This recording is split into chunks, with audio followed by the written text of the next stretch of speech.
Halo semua, perkenalkan gue Kuro dan selamat datang di channel Nose. Pada The Meaning Behind episode 4 kali ini kita akan membahas makna dibalik lagu Funny dari Sumiki. Lagu ini dinyanyikan oleh Kafu dan diproduseri oleh Sumiki. Lagu yang rilis pada 5 Juni 2021 ini telah mendapat jumlah viewers lebih dari 70 juta views di YouTube. Lagu yang sangat keren menurut gue dan gue rekomendasiin banget ke kalian yang belum pernah dengar lagu ini. Kayak gue misalnya. Dulu gue belum pernah dengar lagu ini sebelumnya. Tapi semenjak gue bikin konten top 5, gue selalu nemuin lagu-lagu yang sebelumnya belum pernah gue dengerin.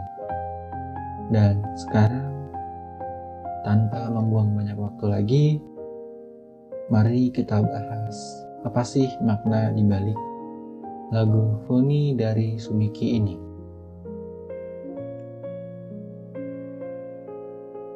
Lagu Funny dari Sumiki bukan sekedar lagu tentang kebohongan. Ini adalah monolog seseorang yang kehilangan dirinya sendiri karena terlalu lama hidup sebagai versi palsu.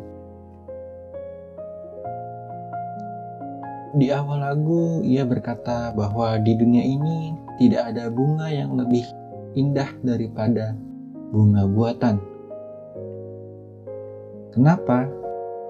Karena semuanya dibuat dari kebohongan. Secara psikologis, ini menggambarkan defense mechanism. Bunga asli bisa layu, dan bunga asli bisa rusak. Tapi bunga buatan selalu terlihat sempurna. Sama seperti persona. Kita menciptakan versi diri yang rapi, cantik, kuat, padahal itu semua hanyalah topeng. Hujan keputusasaan yang menusuk payungnya adalah simbol tentang tekanan eksternal. Bisa dari ekspektasi sosial, pandangan orang lain, dan standar yang terus menekan dari luar. Payung itu seharusnya melindungi, tapi tetap bocor. Artinya, mekanisme pertahanan itu tidak lagi cukup. Dan ketika kata-kata mulai mengering, itu adalah tanda krisis identitas. Ia tidak tahu lagi harus mengatakan apa, harus menjadi siapa, atau bahkan siapa dirinya sebenarnya. Aku ini apa ya? Sebuah pertanyaan yang sederhana. Tetapi, ketika seseorang tidak bisa menjawabnya, itu adalah titik paling rapuh dari eksistensi.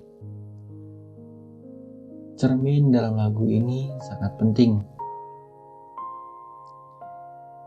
Cermin bukan hanya menampilkan refleksi fisik, tapi cermin adalah simbol self-perception. Ia menggambar kebohongan di atas wajahnya sendiri, lalu kehilangan dirinya dalam lukisan itu. Make up menjadi sebuah metafora. Itu bukan tentang kosmetik, tapi tentang konstruksi identitas.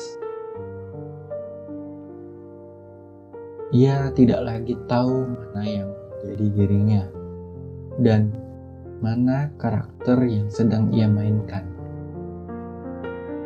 Kata phony itu sendiri berarti palsu. Dan ia menyebut dirinya seperti itu berulang kali. Ini bukan sekadar pengakuan.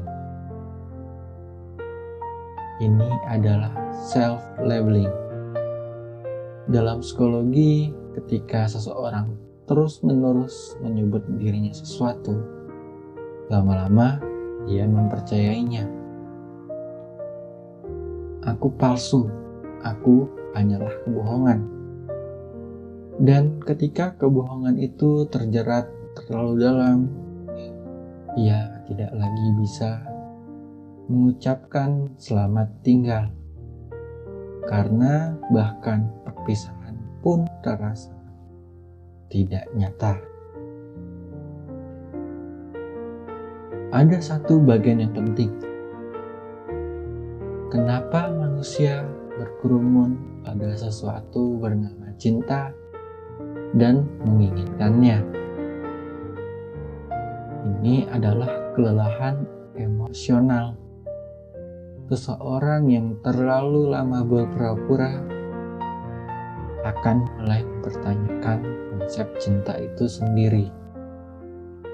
Apakah cinta itu tulus atau hanya pertukaran validasi? Apakah orang mencintaiku atau hanya versi palsu yang kutampilkan? Di akhir lagu ada satu kalimat yang tragis. Hanya bunga buatan yang tahu rahasia phony. Artinya, hanya sesuatu yang sama-sama palsu yang arti dirinya. Ia merasa tidak nyata untuk dipahami oleh yang asli. Dan itu adalah bentuk isolasi paling dalam. Bukan karena tidak ada orang di sekitar, tapi karena ia merasa tak ada yang benar-benar melihat dirinya. Secara keseluruhan, Phony adalah lagu tentang krisis identitas, persona sosial, self-alienation, dan ketakutan bahwa diri asli kita tidak cukup layak untuk dicintai. Ini bukan lagu tentang membohongi orang lain. Ini lagu tentang membohongi diri sendiri. Dan ketika kebohongan itu terlalu sering diulang, kita mulai percaya bahwa kita memang palsu. Dan itu dia makna dibalik lagu Phony dari Sumiki. Lagu yang memiliki makna yang ternyata sangat relate dengan kehidupan kita dan bisa menjadi pembelajaran untuk kita sendiri. Bagaimana menurut pendapat kalian? Jangan lupa like, share, dan subscribe channel ini agar channel ini bisa terus berkembang. Kalau ada yang request, bisa tulis juga di kolom komentar. Dan sampai jumpa di The Meaning Behind selanjutnya. Bye Nara.